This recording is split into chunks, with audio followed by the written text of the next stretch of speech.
Hello my friends, welcome back. If you like this video, please like, comment, and subscribe. I'm going to tell this exactly as it happened to me, because if I change even one detail, it won't make sense, and honestly, it still barely does. I live in a small town in the Midwest, the kind of place where nothing ever makes the news unless someone hits a deer or the high school wins a football game. I was 26 at the time, working night shifts at a warehouse outside town. I didn't have a car back then, so I walked. It was a straight 40-minute walk each way, mostly along a two-lane road with no sidewalks, bordered by trees, empty fields, and the occasional abandoned farmhouse. I'd walked that road hundreds of times. Night walks became routine. You get used to the dark. You learn which sounds matter and which ones don't. Coyotes yipping in the distance? Normal. Wind through cornfields? Normal. The crunch of gravel under your own boots? Reassuring.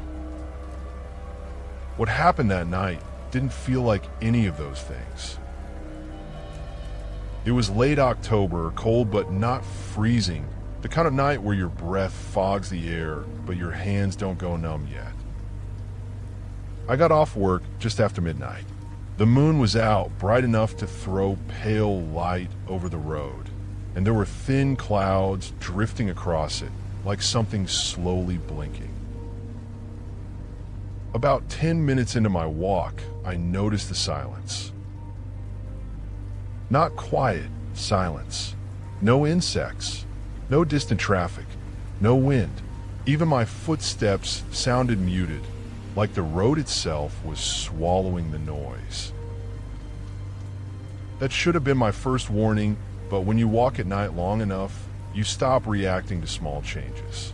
You assume your brain is filling in gaps. I kept walking. That's when I heard footsteps behind me. I stopped immediately. The footsteps stopped too. I waited a few seconds, heart thumping, then turned around. The road behind me stretched empty and straight, disappearing into darkness. No cars, no people, nothing. I told myself it was an echo or my boots hitting gravel weirdly. I turned back around and kept walking. The footsteps started again. This time, slower, careful, like whoever it was didn't want me to hear them. I sped up. The footsteps matched my pace. My chest tightened. I could feel that animal instinct kicking in, the one that doesn't bother with logic. I glanced at the fields to my left and right. Corn had already been harvested, leaving behind jagged stalks and long shadows. There was nowhere to hide, nowhere to run except straight ahead. I stopped again, more abruptly this time. The footsteps didn't stop right away.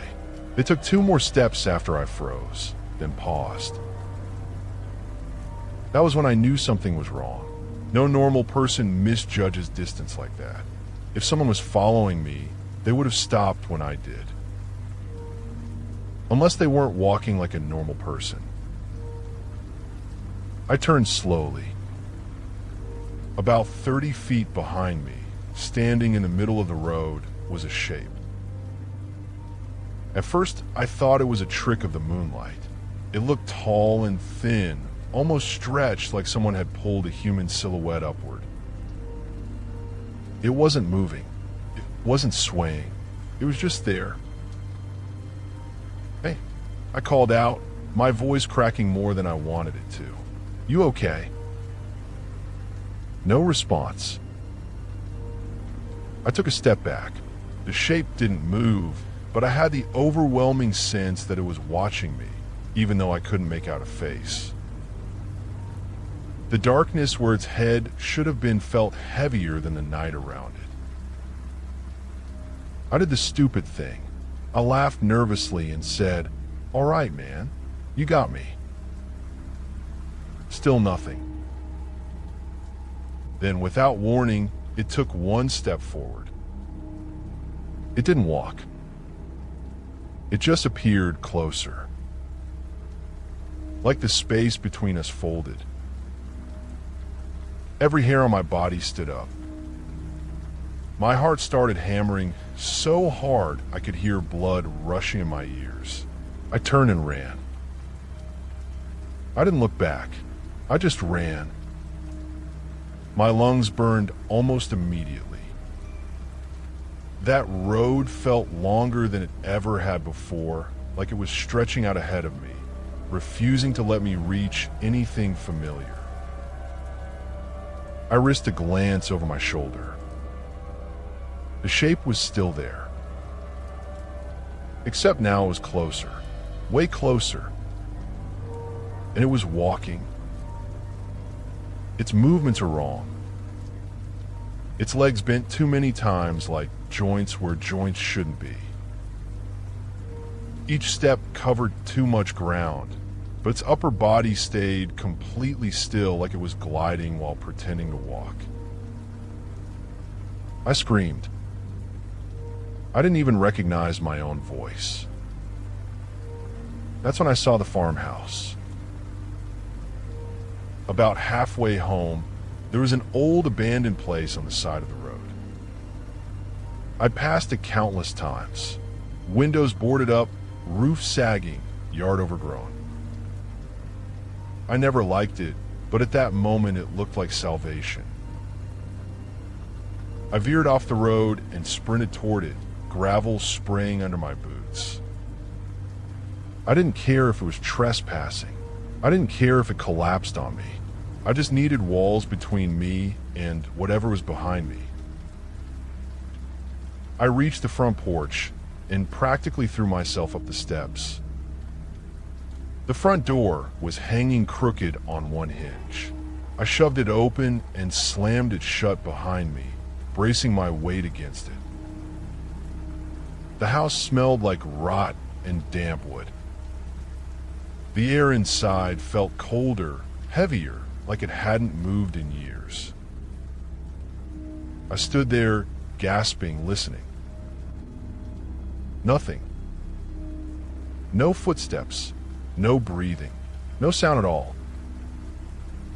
After a minute, I let myself believe I'd lost it. Maybe it couldn't enter buildings. Maybe it was all in my head. Then I heard a knock. 3 slow, deliberate knocks. Right on the door I was leaning against. I froze. My mouth went dry. I couldn't bring myself to move, to speak, to even breathe too loudly. Another knock. Then a voice. "Hey," it said. It sounded almost human. Almost. Like someone imitating the idea of a voice without fully understanding it. "Hey," it said again. "You dropped something." I shook my head violently, even though it couldn't see me. I backed away from the door inch by inch, my foot crunching softly on broken glass. The voice followed me. Not physically, it came from everywhere. "Why are you running?" it asked, now closer, as if it were right behind my ear. I was just walking too. I spun around, heart leaping into my throat, but the room was empty. Moonlight spilled through cracks in the boarded windows, casting warped shadows across the floor. Then I heard footsteps upstairs. Slow, heavy, directly above me. The ceiling creaked with each step. I bolted for the back of the house, moving through a kitchen that looked like it had been abandoned in a hurry. Cabinets hung open. Dishes were smashed on the floor, covered in thick dust. I slipped once, catching myself on the counter, and When I looked down, I saw footprints. Fresh ones. They were barefoot. And wrong. Too long. Too narrow. The toes were stretched out like fingers. I ran out the back door into the yard and didn't stop. I didn't care about the pain in my legs or the way my vision was starting to tunnel. I ran toward the road, toward town, toward anything that had lights. When I reached the road, I felt a sudden pressure, like hands grabbing at my shoulders. I stumbled forward and fell hard, scraping my palms on the asphalt. I screamed again and rolled onto my back. Nothing was there. The road was empty. The farmhouse stood silent behind me, dark and lifeless. I got up and ran the rest of the way home without stopping once. I didn't look back again. I didn't slow down until I was inside my apartment, door locked, lights on, shaking so badly I could barely stand. I didn't sleep that night. For weeks afterward, I told myself it was stress, lack of sleep, my mind playing tricks on me in the dark. I avoided that road, took longer routes, borrowed rides when I could. Eventually, life moved on. Until one night, months later, I was scrolling through local news online and saw a short article buried near the bottom of the page. A body had been found near an abandoned farmhouse outside town. The article said the victim was a man in his 20s. No car, no wallet, no signs of a struggle. Cause of death, exposure. The last line made my stomach drop. Authorities noted footprints near the scene, but were unable to identify them. They did not appear to be made by any known footwear. I stared at that sentence for a long time. I don't walk at night anymore. I moved out of town not long after that. But sometimes when I'm lying in bed, half asleep, I hear footsteps. Not outside. Inside my apartment. Matching my breathing. And every once in a while, right before I drift off, I hear that voice again, calm and patient, like it's been waiting. Why are you running?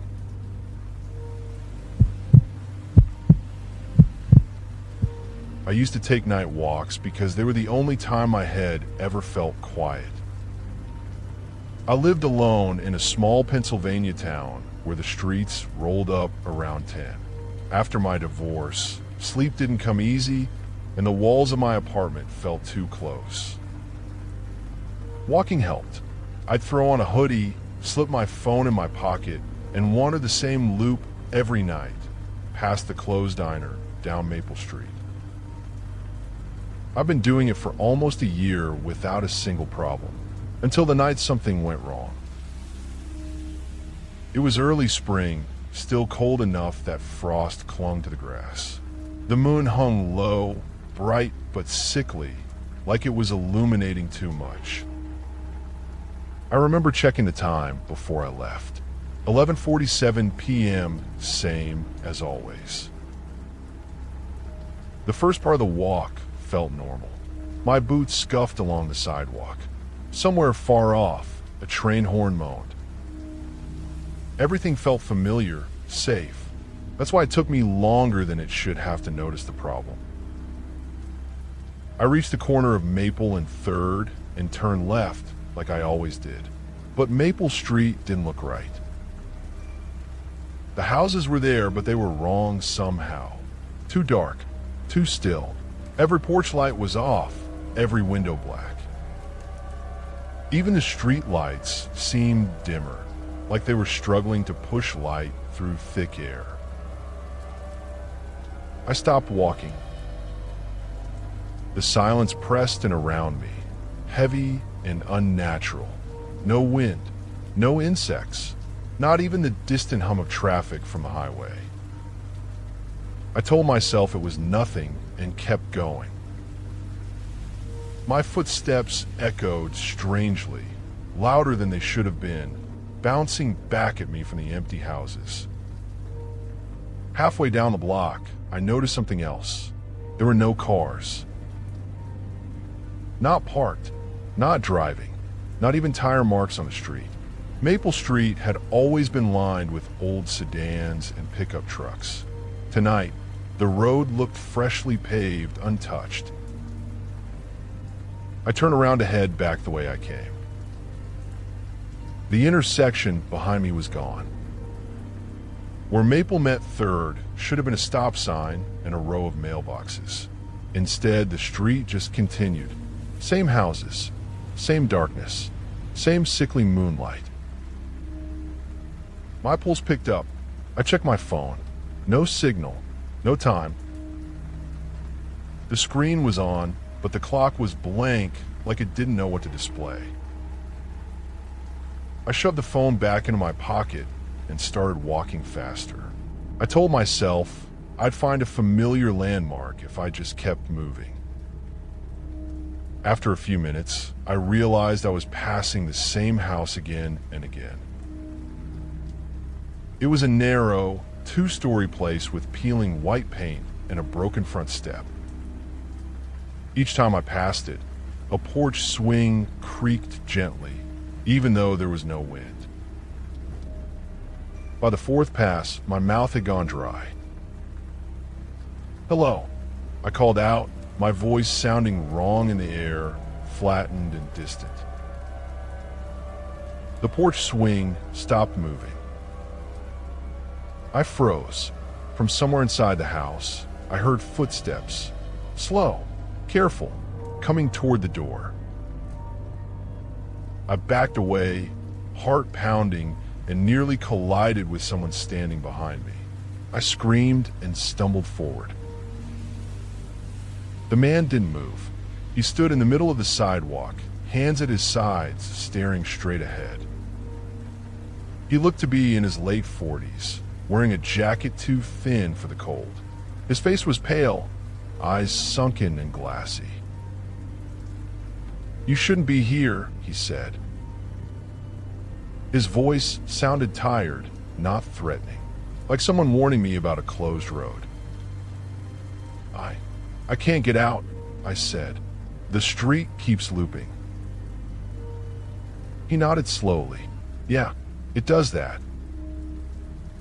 Relief flooded through me, so hard my knees almost buckled. "You know what this is?" He hesitated. "I know what it isn't." I took a step closer. "How do I leave?"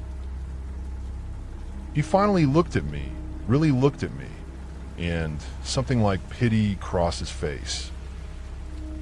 "You already did," he said. Before I could ask what that meant, the streetlight above us flickered and went out. When it came back on, the man was gone. The porch swing started creaking again. Panic took over. I ran. I didn't care where I was going. I ran until my lungs burned, until my legs felt like rubber. The houses blurred together, repeating endlessly. No matter how fast I went, the scenery never changed. Then I saw movement ahead. Someone was standing under the next streetlight. As I got closer, I realized it was a woman, young, maybe in her 20s. She was crying quietly, arms wrapped around herself. "Hey," I said, slowing down. "Are you okay?"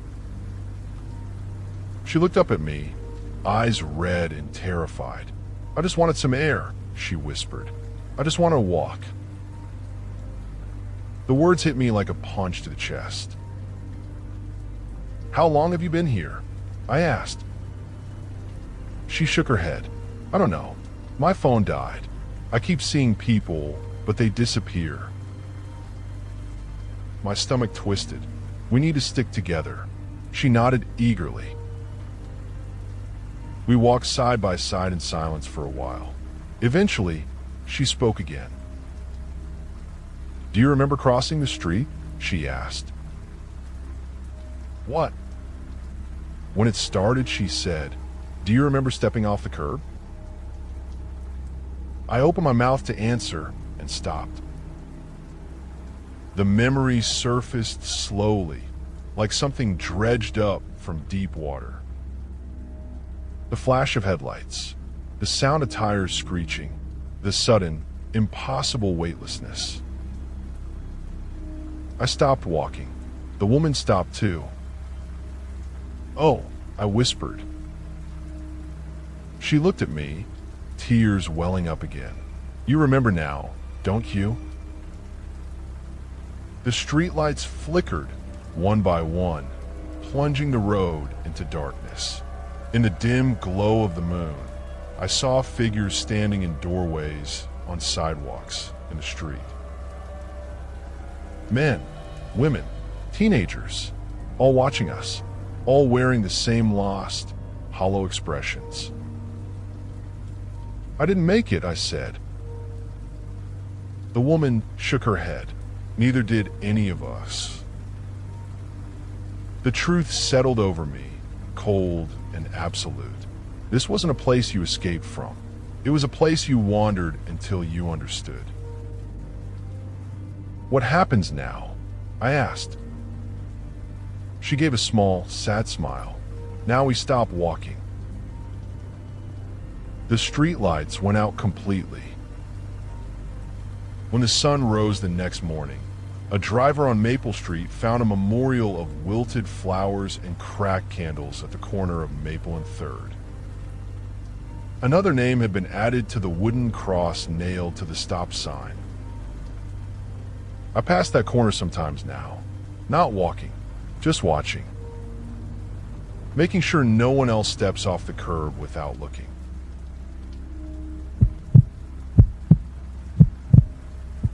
I started walking at night after my doctor told me I needed to clear my head. That's what he called it. As if thoughts were dust you could just shake loose by walking around in the dark. I lived on the edge of a small town in Oregon where the neighborhoods thinned out into woods. At night, it felt like the world forgot it existed. I usually walked the same route, past a closed elementary school, along a narrow paved trail that cut through the trees. Until the night something finally did happen.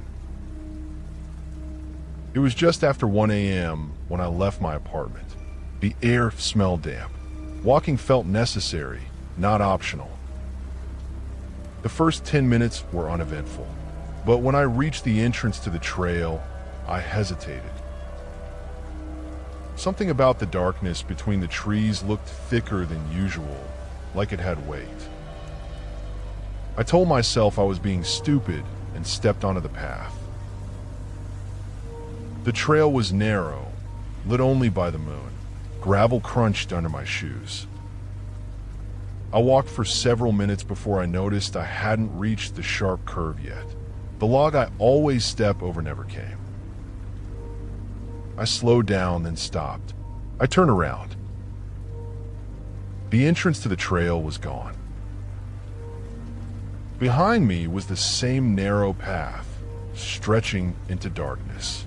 No streetlights, no glow from nearby houses, just woods. My chest tightened. I took out my phone. No signal, and my battery, which was full, was now at 9%.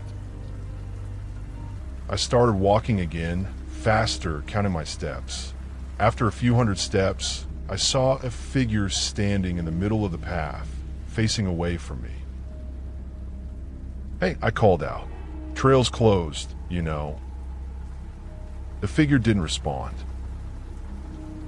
As I got closer, I realized it was a man about my height. He turned around. It was my face. Same hairline, same crooked nose, same scar above the left eyebrow. But his eyes were wrong. Too dark, Too empty. You took the long way, he said. My mouth went dry. What is this? He smiled, but it didn't reach his eyes. You always do. I'm leaving, I said, backing away.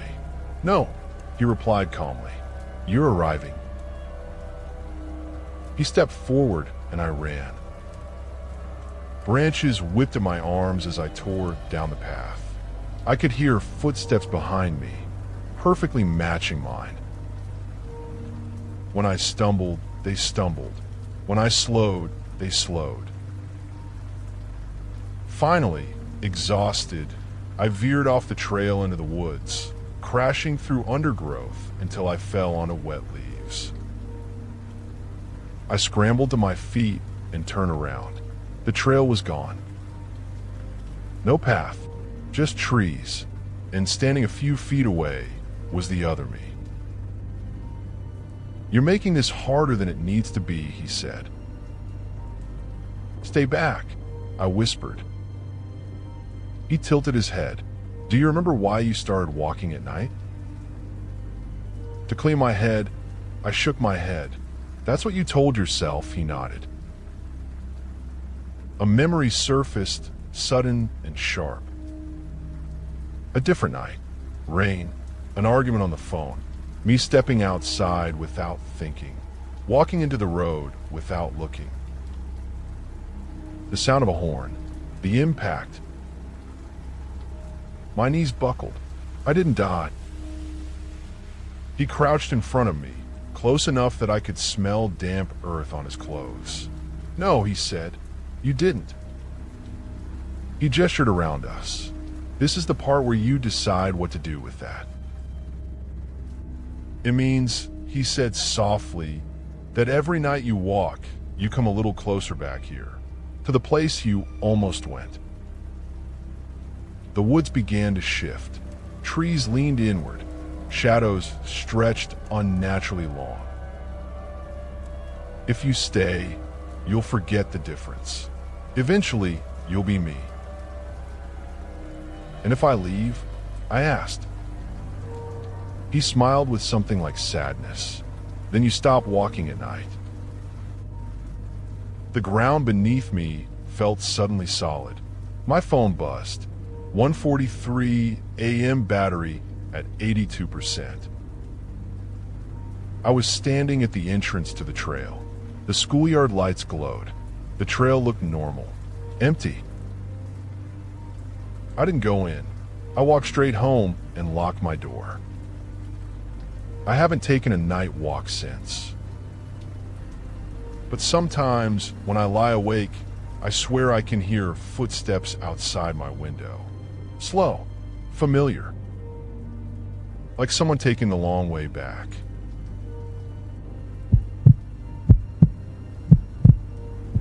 I never walked at night because I liked the dark. I walked because it was the only time the neighborhood felt honest. During the day, everyone pretended. Lawns were trimmed. Smiles were exchanged. At night, the mask came off. The world felt simpler, stripped down to what actually existed. I lived in a quiet Arizona suburb outside Phoenix, the kind with identical stucco houses and looping streets. Insomnia had been my companion for years, so walking after midnight became routine.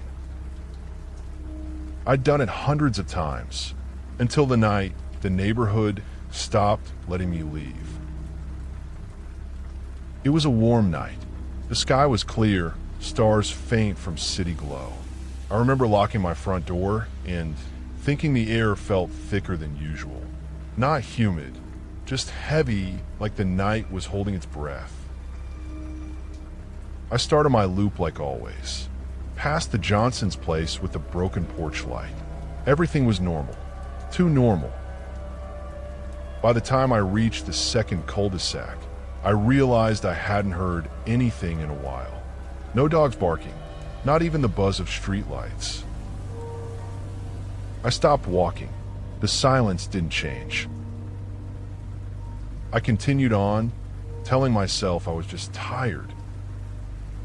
When I rounded the corner toward the third cul-de-sac, I slowed again. There were no cars. Every driveway was empty. These were families with 3-car garages and teenage kids.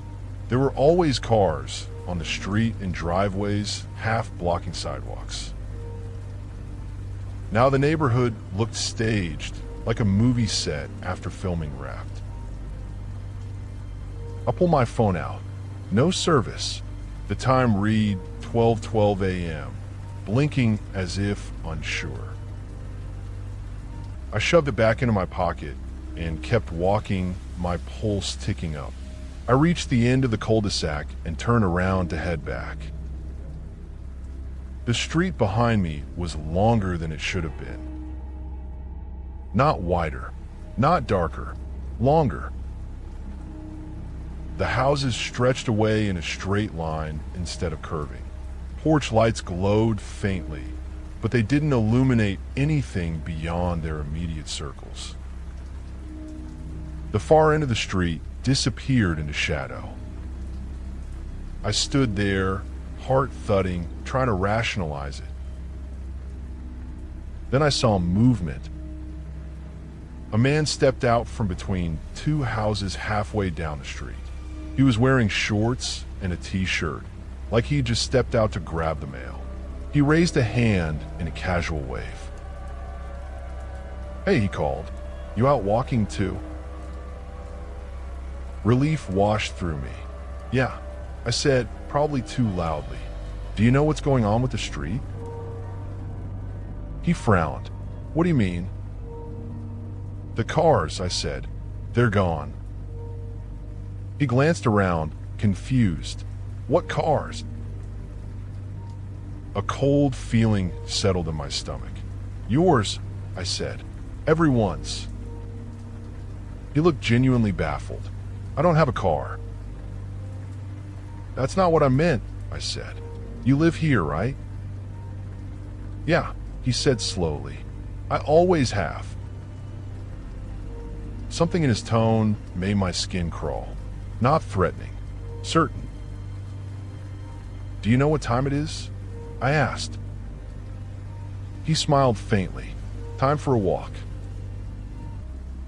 I backed away. "I'm going home." He tilted his head. "This is home." I turned and started walking fast and faster. I didn't look back, but I felt eyes on me the entire time. I passed street after street, all identical, all empty of cars and life. Every few blocks, I saw someone standing under a streetlight. A woman in pajamas, a teenager holding a skateboard, all of them watching, none of them moving. Eventually, my legs burned and my breath came ragged. I stopped in the middle of an intersection and shouted, "What do you want?" No one answered. Then, from behind me, someone spoke. "You're not supposed to stop." I spun around.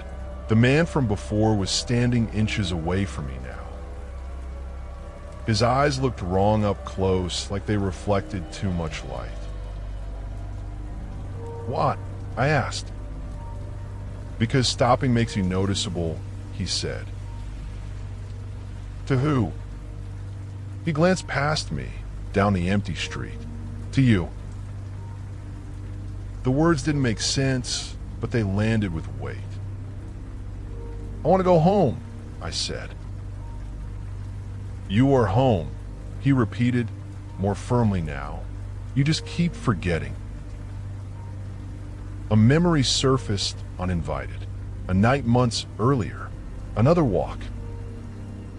Me crossing the street without looking, distracted by my phone. The impact never came into memory, just the moment before it. "I didn't die," I said, more to myself than to him. "No," he agreed. "You didn't finish." The streetlights flickered. The people under them took one step forward in perfect unison. I felt something shift inside my chest, like a door cracking open. Suddenly, I could feel the neighborhood, not emotionally, but physically. The streets, the houses, the loops. It was all contained, held together by movement. If I stop, I said slowly, this place breaks. The man nodded. That's why we walk. Who are they? I asked, gesturing to the others. People who wandered in, he said. People who didn't make it out in time. And you? I asked. He smiled sadly. I was you, a long time ago. Understanding hit me like a wave. This place wasn't a trap. It was a buffer. A place between moments, kept stable by someone who never stopped moving. If I leave, I said, what happens? He shook his head. There's no leaving anymore, just passing it on. The streetlights brightened slightly, as if waiting. I took a breath and started walking. The man relaxed, his shoulders sagging with relief. As I passed him, he whispered, don't stop. I didn't. By morning, the neighborhood looked normal again. Cars were back. Birds chirped. No one remembered seeing me. I still walk every night. Not for peace. Not for clarity. I walk because if I don't, the streets stretch, the silence grows, and people who only wanted some air disappear forever. And as long as I keep moving, the neighborhood stays asleep, unaware of how close it comes to waking up wrong.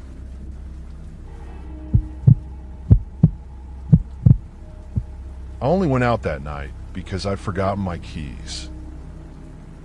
I realized that the second my apartment door clicked shut behind me, keys sitting on the kitchen counter where I always left them. I stood there, staring at the door like it might open out of pity. It was just after midnight. My roommate was out of town. My sister lived about a mile away, and I knew the way by heart. I'd walked it dozens of times, so I started walking. I live in a New Jersey town that never really slept, but that night felt quieter than usual. Just one of those pauses you notice and then forget. I cut through the residential streets instead of sticking to the main road. The houses were dark, porch lights glowing low and steady. About halfway there, I felt it, that sensation you get when someone's watching you. I slowed, then stopped, pretending to check my phone. The street behind me was empty. No footsteps, no movement. I shook it off and kept walking. A few minutes later, I passed a man standing on the corner under a streetlight. He looked normal enough, baseball cap, hands in his jacket pockets. I nodded as I passed him. "Night," I said. He didn't respond. I glanced back after a few steps. He was still standing there, staring straight ahead, not watching me, not watching anything, just facing forward. Something about that bothered me more than if he'd stared. I turned the next corner. The houses here were older, closer together. Trees arched over the road like veins against the sky. That's when I realized I couldn't hear my footsteps anymore. I stopped and lifted one foot, brought it down hard on the pavement. Nothing. No sound. I crouched and pressed my hand to the asphalt. It felt solid, cold, real. I stood up, heart beating faster. The world felt muted, like I'd shoved cotton in my ears. Then I noticed the street signs. They were blank. The metal poles stood where they should, but the signs themselves were smooth, reflective silver, like they never had letters on them. I pulled out my phone again. Still no signal. The map app showed a blue dot floating in a gray void. No streets, no names. I swallowed and started walking faster. I passed another person, a woman standing in a driveway in a bathrobe. She was staring down at her hands, turning them slowly. "Hey," I said, "do you know where?" She looked up sharply. Her eyes were too wide, whites showing all the way around. "Did you hear it?" she asked.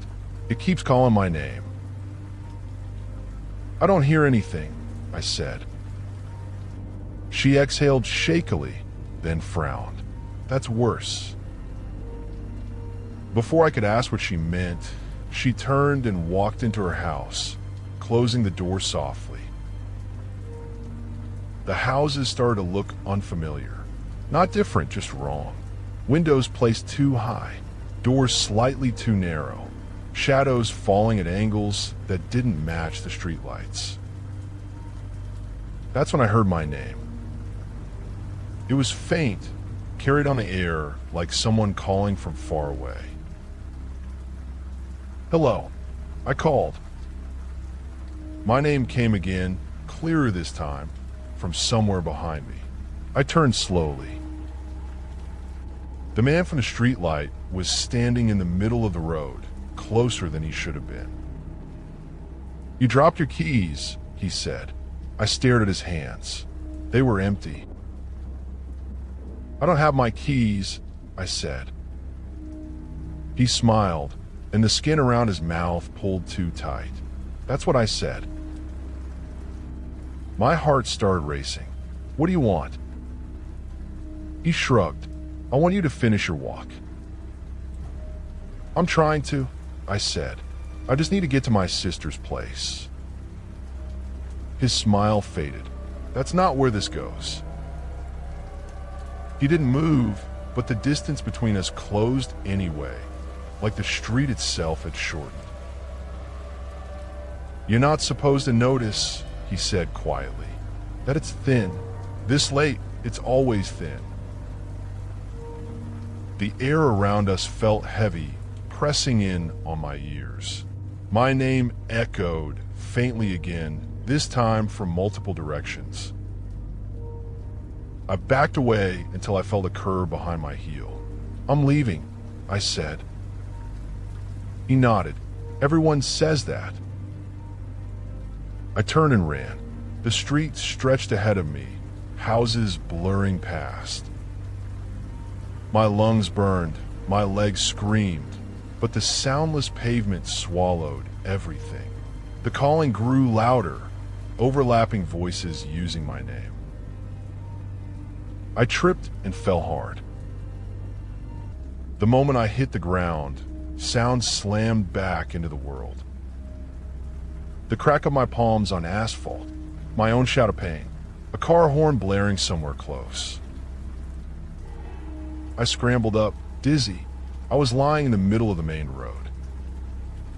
Headlights were bearing down on me. A car screeched to a stop inches away.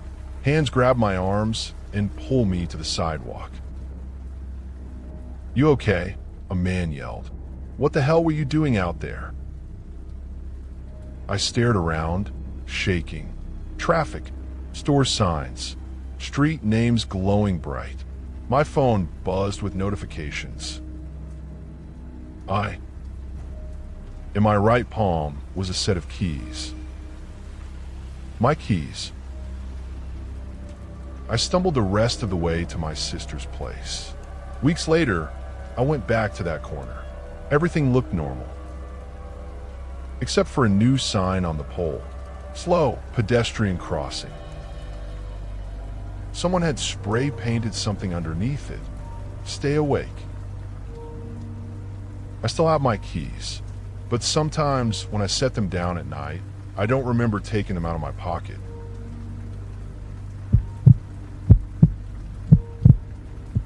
I didn't plan to be out that late. I've been awake past midnight working from home, staring at code until the line stopped making sense. Around 12:30 a.m., I decided to take a short walk, just around the block. 10 minutes.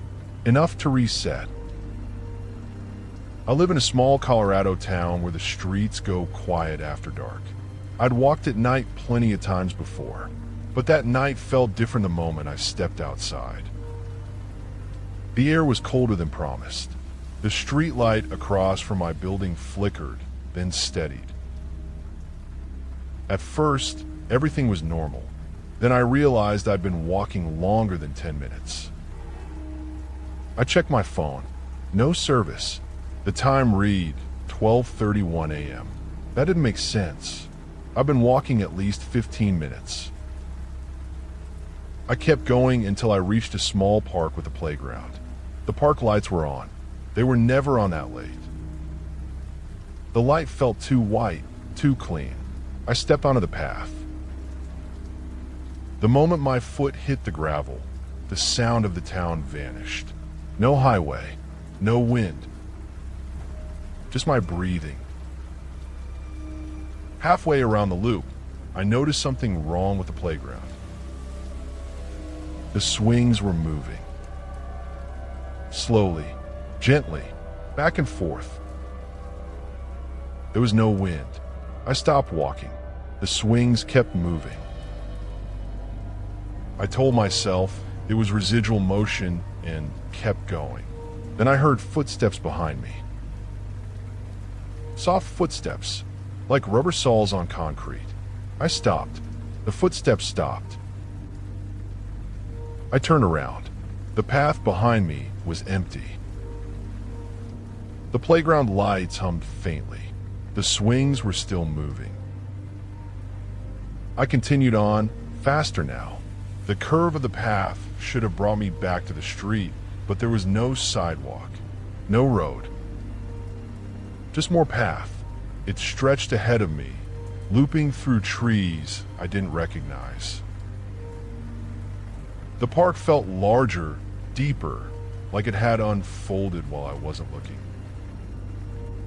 Panic crept in. I pulled out my phone again. Still no service. The time still read 12:31 a.m. Then I saw someone sitting on a bench ahead. A man, hunched forward with his elbows on his knees. Relief hit me so hard it made my eyes sting. "Hey," I called. "Do you know how to get out of here?" He lifted his head. His face was pale, eyes shadowed, but familiar in a way I couldn't place. "You shouldn't have come in," he said. His voice sounded like he hadn't used it in a while. "I just need to get home," I said. I pointed, then froze. The direction I pointed and didn't feel real anymore. I couldn't picture my building. The man stood up. "It doesn't work like that. You noticed too early." "Notice what?" He glanced at the path behind me. "That it's listening." The playground lights flickered. A sound rippled through the trees, like a breath being taken by something too large to see. "Who are you?" I whispered. He hesitated. "I was you, a few hours from now." I laughed, sharp and nervous. "That's not funny." "I'm not joking," he said. "I tried running. I tried waiting for morning. But morning doesn't come in here." I backed away. "I'm leaving." He stepped aside. "Then walk. But don't stop again. And whatever you hear, don't answer." "Answer what?" I asked. Before he could respond, my name drifted through the air. Soft, familiar. It sounded like my mother's voice. I flinched. "That's not possible." The man's face tightened. "Don't." The voice came again, closer, overlapping itself like several people trying to sound like one. I turned and ran. The path blurred beneath my feet. The lights pulsed overhead. My name followed me, spoken by voices I recognized, friends, co-workers, people I hadn't spoken to in years. I clamped my hands over my ears and ran harder. The ground suddenly vanished beneath me. I stumbled forward and crashed onto concrete. Sound exploded back into the world. Cars passing, wind, a dog barking. I was on the sidewalk, across the street from my building. I ran inside and locked the door. My phone buzzed. The time read 12:32 a.m. The next morning, I checked my phone's fitness app. According to the map, I'd walked in a perfect loop around the park for nearly 3 hours. At 3:47 a.m., the route stopped, right in the middle of the path, as if I'd been standing still. I don't go out at night anymore, but sometimes I hear footsteps outside my door, slow, careful,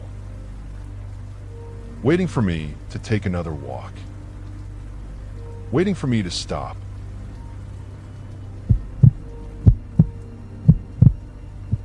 I took night walks because they made me feel invisible. During the day, people expected things from you: conversation, politeness, explanations. At night, you could just exist. I lived in a working-class neighborhood outside St. Louis. I'd walked those blocks for years without a single bad experience. That's why I didn't listen to the feeling telling me to turn back. It was close to 2 a.m. when I left my apartment. The first block was normal. Porch lights glowed softly. My footsteps echoed lightly on the sidewalk. Then I crossed Jefferson Street. Everything on the other side felt unfinished. The houses were still there, but their details blurred. Window frames didn't line up right. Shadows clung too tightly to corners. I stopped and looked back. Jefferson Street looked farther away than it should have been. Not physically, just harder to focus on, like a memory already fading. I told myself I was overtired and kept walking. That's when I noticed I wasn't alone. A woman was walking ahead of me. She moved stiffly, like she was cold or injured. "Evening," I said as I got closer. She didn't react. I slowed to match her pace. "You okay?" She turned her head slightly, not enough for me to see her face, and shook it once. "No," she said quietly. Something about the way she said it made my stomach tighten. When she turned to face me fully, I felt my throat go dry. Her face looked unfinished. The features were there, but they lacked depth, like a sketch. Her eyes were the worst. They reflected the streetlight like glass. "I didn't think anyone else could still see me," she said. She glanced past me, down the street. It usually fixes that. Witnesses. The streetlight above us flickered violently. For a split second, the entire block dimmed, like the world itself had blinked. I backed away. "What's going on?" She stepped toward me. "You crossed too late, for it to let you go without noticing." Before I could ask what it was, something moved at the far end of the block. It was darker than the dark around it, a shape where light simply stopped. It was tall, too tall. The woman's shoulders slumped. "There it is." My instinct screamed at me to run, but my legs felt locked. "What is that?" "It's what keeps the street quiet," she said. "It takes people who don't belong here anymore." The thing at the end of the street took another step forward. The air grew colder, heavier. "You have to leave," she said urgently. "Go back. Don't stop. Don't look at it." The thing moved again, its outline reshaping itself with every step. I grabbed her arm without thinking. The moment I touched her, the world snapped into focus. Sound rushed back in, a car engine somewhere. The streetlight burned steady and bright.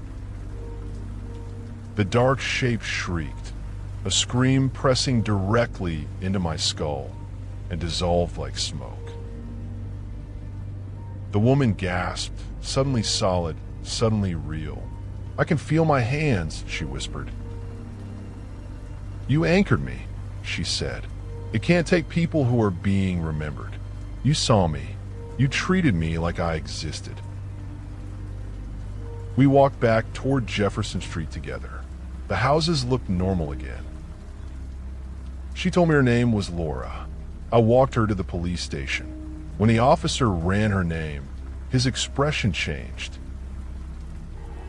She'd been reported missing 10 days ago.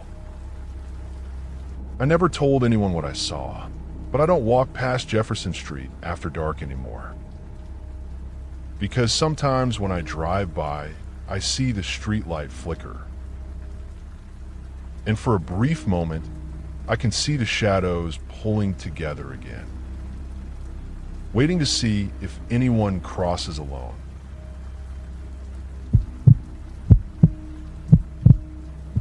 I didn't go out that night to escape anything. I went out because my dog, Milo, refused to sleep. It was almost 1 a.m., cold for early November. I live in a rural town in northern Michigan, the sort of place where the dark feels thicker once you get past the last streetlight. I clipped Milo's leash on, planning to keep it short. 10 minutes, maybe 15. The road was empty. Milo sniffed everything like he always did, but about 5 minutes in, he stopped dead. Not slowed, not hesitated, stopped. His ears were pinned back, and a low growl vibrated in his chest. Milo never growled. I followed his gaze. At the lowest point of the road, where fog sometimes pooled, there was something dark on the asphalt. At first, I thought it was a fallen branch. Then it moved, just adjusting, like something settling into a position it preferred. My pulse jumped. "Nope," I muttered, already turning around. But Milo pulled forward. He strained against the leash, eyes locked on the shape ahead. That's when a voice drifted out of the dark. "Evening." It sounded normal, friendly even. A man stepped into view from the fog. He was tall, bundled in a heavy coat. "Road's icy," he said. "Be careful." Relief washed over me. "Yeah, thanks. My dog's just being weird." I turned to go back the way I came. "Wait," the man said. "You shouldn't turn around." My stomach tightened. "Why not?" "Because you already passed the marker," he said gently. I looked behind me. The road was gone. No pavement, no gravel, no porch light, just open forest, trees packed together like a wall. "What is this?" I asked, my breath hitching. The man glanced at the dark shape on the road. "Maintenance." I looked again, forcing myself to really see it. It wasn't an object, it was a hole. Not on the road, but in the night itself. A depression where light bent wrong. "Something came through earlier," the man said. "We're closing it up." Other figures emerged from the fog, forming a loose circle around the hole. "You already helped," the man said. "You brought a witness." He nodded at Milo. My heart slammed against my ribs. "I'm leaving." "You can't," he said, "but you can finish the walk." The ground vibrated faintly.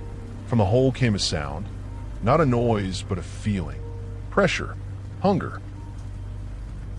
Milo began barking, frantic now, pulling toward the circle. I screamed his name, but strong hands grabbed my arms, holding me back. Milo reached the edge. He didn't fall in. He stopped and sniffed the air. The hole reacted. The darkness folded inward like fabric being pulled tight.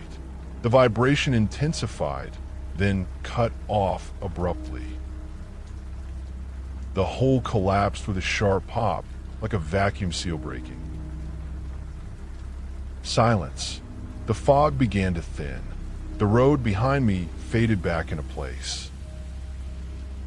Milo trotted back to me, unharmed, tail wagging.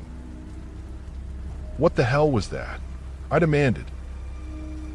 The man released me. A weak spot. They open sometimes. Animals help close them. He met my gaze. He volunteered. I walked home without looking back. My door was right where it should be. A week later, I saw a missing person flyer at the store. A man who went walking with his dog. The dog was found alone. I take Milo in the yard now, but sometimes he stops and stares toward the bend in the road, tail wagging slowly. Like he's waiting to help again.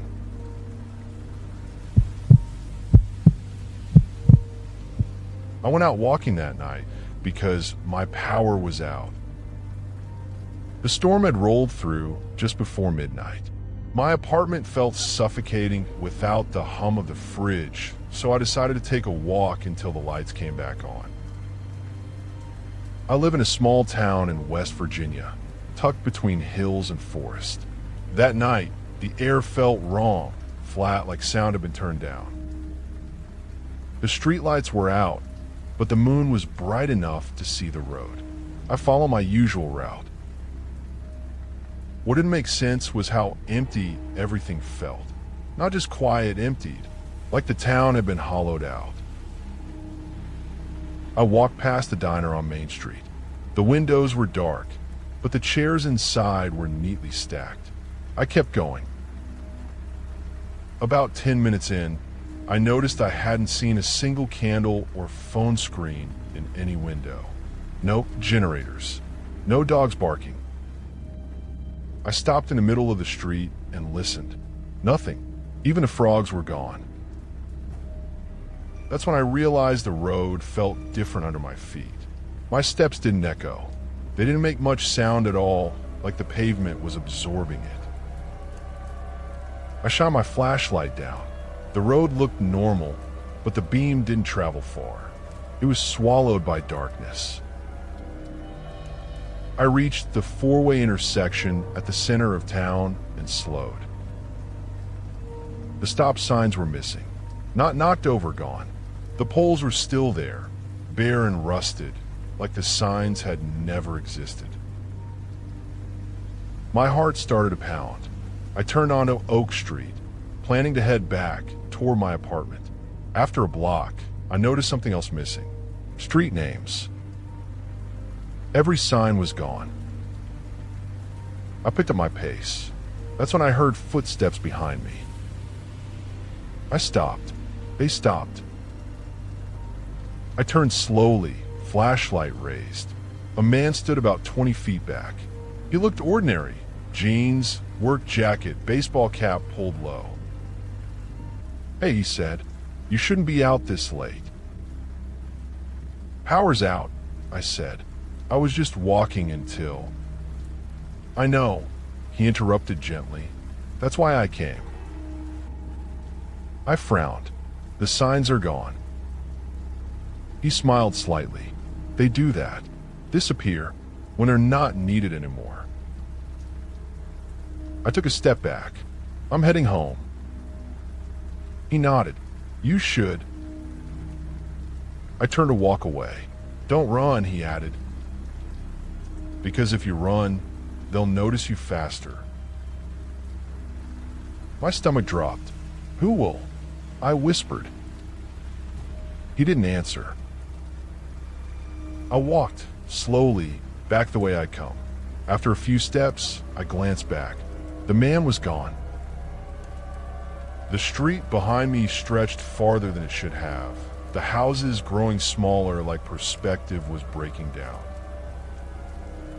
I reached where my building should have been. It wasn't there. The lot was empty. No building, no cars, just cracked concrete and weeds. No, I whispered. The flashlight flickered. Behind me, something shifted. I didn't turn. I remembered what my grandfather used to say, if the hills go quiet, don't ask questions. Just go where you're going like nothing's wrong. I walked straight through the empty lot toward the river.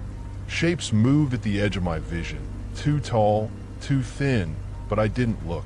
Something whispered my name. I didn't respond. Suddenly, my foot hit gravel. The river came into view. At the edge stood an old wooden footbridge. I froze. The bridge had collapsed years ago. Now it stood whole and solid. On the bridge were people, dozens of them. Men, women, children, standing still, facing the water. None of them moved. None of them spoke. The man from the street stepped out beside me. "You can stop here," he said. Everyone else did. I shook my head. "I'm going home." He looked almost sad. "There is no home." I stepped onto the bridge. The wood creaked loudly, the first real sound I'd heard in hours. The figures on the bridge turned their heads toward me in perfect unison. Their faces were blank, erased. The man grabbed my arm. "If you cross, you won't come back." I looked at the river. The current was fast, loud, real. I yanked my arm free and ran. The bridge shook as I sprinted. The figures reached for me, their movements jerky, but they didn't follow past the midpoint. The moment my foot hit the far bank, everything snapped. Sound rushed back. Crickets. Water. My flashlight blazed bright. Behind me, the bridge was gone. Just broken posts in the river. I collapsed, sobbing. When I finally made it back, the streetlights were on. My building stood exactly where it should be. The next morning, I checked the local paper. A small article sat on page 3. Town declared uninhabited since 1998. Apparently, a clerical error had kept our town on maps for 20 years after everyone was relocated. Official records said no one lived here. I packed my things that same day. I don't walk at night anymore. Because sometimes, when the world goes quiet, it's not empty. It's waiting.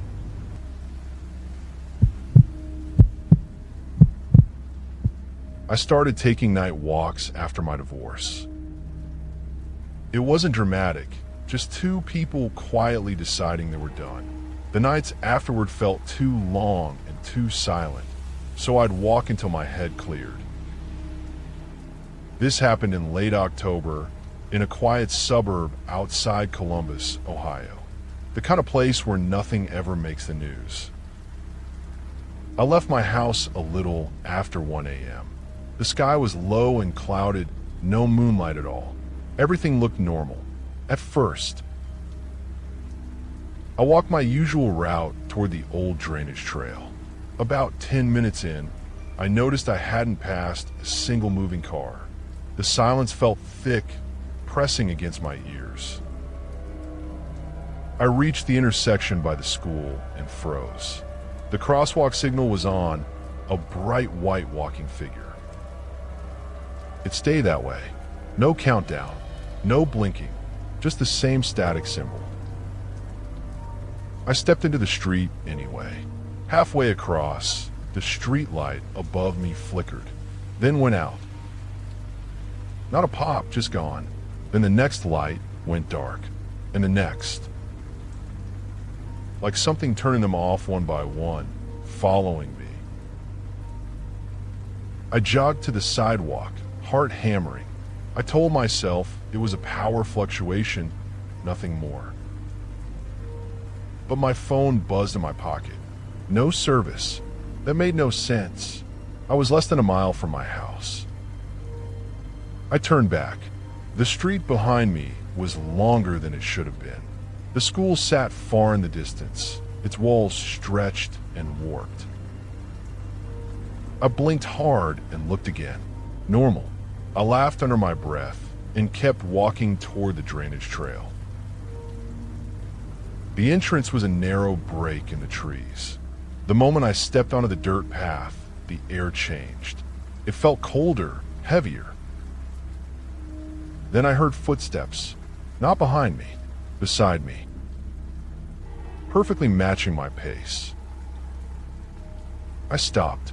The footsteps stopped. I turned my head slowly. There was no one there. Get it together, I whispered. I walked faster. The footsteps resumed, still beside me, still invisible. I broke into a jog. Gravel crunched under my shoes. The sound of my right matched exactly. Same rhythm, same pressure. I veered off the path suddenly and spun around. Nothing. But the sound continued for one more step after I stopped, as if whoever or whatever had taken a moment to realize I'd changed direction. Panic crept up my spine like ice water. The trees were closer together now, branches leaning inward, blocking out the sky. I turned and ran. The trail didn't end where it should have. Instead of houses, it led to a stretch of woods I didn't recognize. No streetlights, just trees and darkness. That's when I saw the man standing ahead. He was tall, thin, wearing a reflective running jacket just like mine. "Hey," he said, "you shouldn't be here." I exhaled. I think I got turned around. He studied my face. "You didn't. You drifted." "Drifted where?" I asked. "Out," he said. "It happens at night, when people walk too far away from their lives." The air began to vibrate. I looked at his face. My throat went dry. It was mine. Same scar. Same tired eyes. Same crooked nose. "No, that's not possible." I staggered back. "You just didn't stop when you should have," he said gently. "I want to go back," I pleaded. He smiled sadly. I said the same thing. The woods began to hum, a low, deep sound like distant machinery. "What happens now?" I whispered. "You keep walking," he said, "and someday, someone else will hear you beside them and wonder why their steps don't echo." The humming grew louder. The trees leaned in until they were all I could see. I screamed and ran, not caring about the direction, just trying to outrun that familiar face. I don't remember falling, but I woke up on my living room floor as the sun came up. My shoes were caked in mud. My legs ached like I'd run a marathon.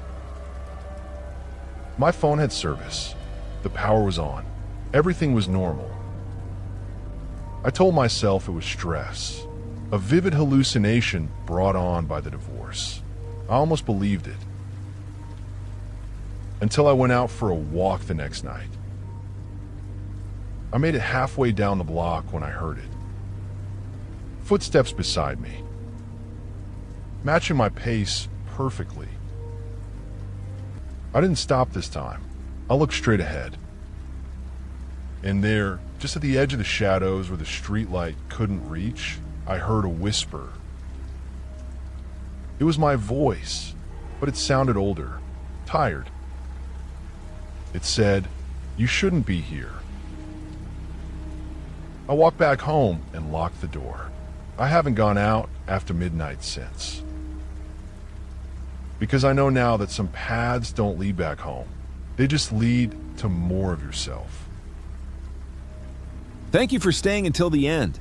Hit like, drop a comment, and subscribe for more horror.